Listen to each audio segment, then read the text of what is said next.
Well, ladies and gentlemen, it's now 3:30, and it's my very great pleasure to welcome you to this year's symposium on the Garfield-AF registry. I'm AJ Kakkar from London, and it's my very great pleasure to welcome you here. At the outset, I would like to recognise the support that we received by way of an unrestricted research grant from Bayer Pharma to support the Garfield programme, which has now been ongoing for some years. And I'd also like to show you my own personal disclosures, which I shall leave up here for a moment.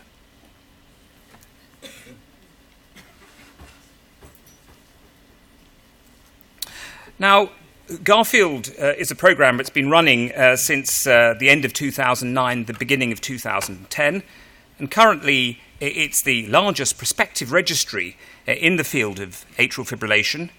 We've had the privilege as a group of investigators to work together in some 35 countries around the world, and during the course of the 5 cohorts, I've had the privilege of working with over 1,000 clinical sites that have come from different clinical care backgrounds, specialist hospital practice, cardiology practice, general medicine, and a large number of centres in primary care.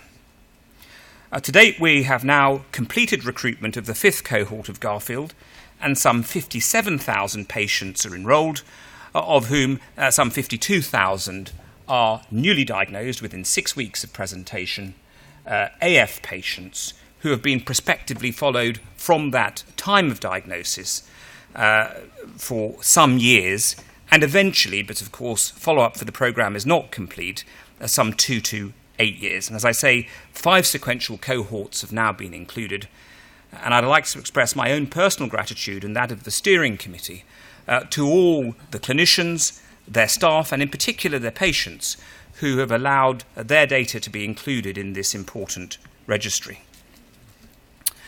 So this is the distribution of countries around the world that have participated in the Garfield-AF programme. As I say, we've now completed recruitment to the final cohort, and the number of patients included stands at some 57,262. You can see here, just for reference, the design of the programme. We started at the end of 2009 recruiting to the 1st cohort. The 2nd cohort, 3rd, 4th and 5th have recruited sequentially. And as we've become more successful at running the programme, so recruitment has become a steady cohort in every year of the programme since the original outset. We then have a minimum of 2 years follow-up for each of the cohorts, but extended follow-up for the early cohorts, which provides the opportunity for us eventually to have data ranging from some 2 to 8 years of follow-up, depending upon which cohort patients were included. This is an independent initiative supervised by an independent steering committee of distinguished colleagues, many of whom are here today, either presenting or in the audience, and supported by an equally distinguished 35-member National Coordinator Council who lead the programme in each of the 35 participating countries. We, at the outset, had the view that we would try and randomly select sites from different care environments based upon the distribution of care environments for AF patients as specified by the national coordinators, and then take prospective or prospectively followed patients consecutively included in the registry.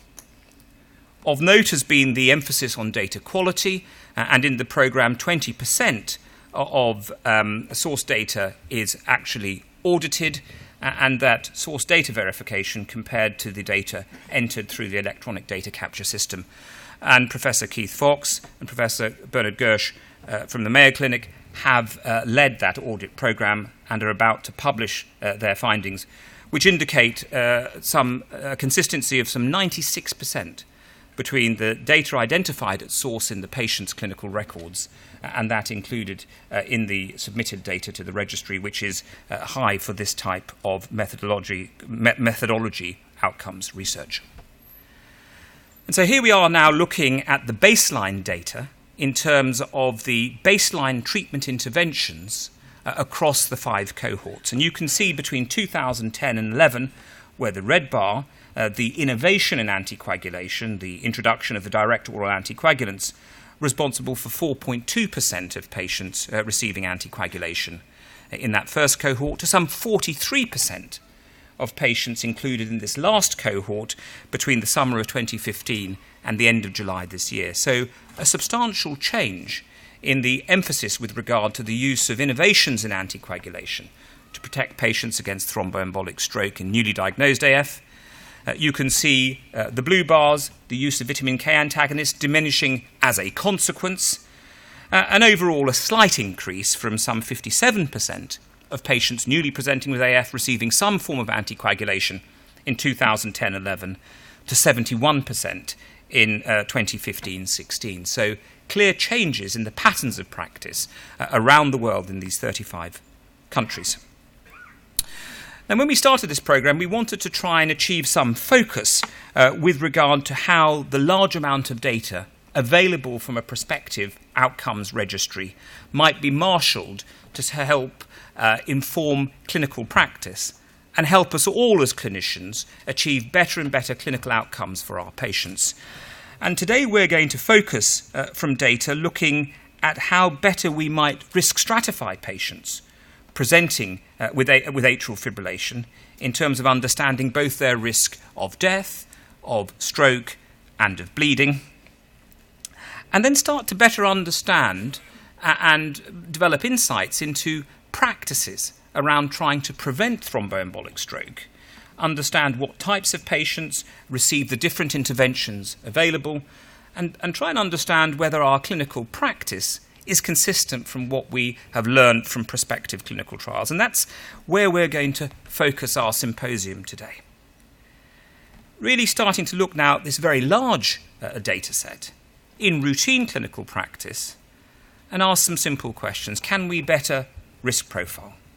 Can we improve therapeutic targeting to ensure those patients, appropriate patients who need intervention to prevent stroke, actually receive it in the appropriate fashion?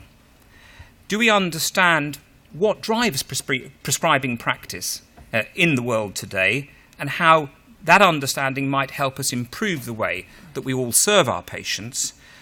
And finally, to focus on the early disease burden. What happens to patients in those early weeks and months after presentation with atrial fibrillation? Because we take patients, or try to take patients, so early in their natural history that we can start to understand what the true burden is early after diagnosis with atrial fibrillation. You will see some exciting data from the registry in all of those areas today.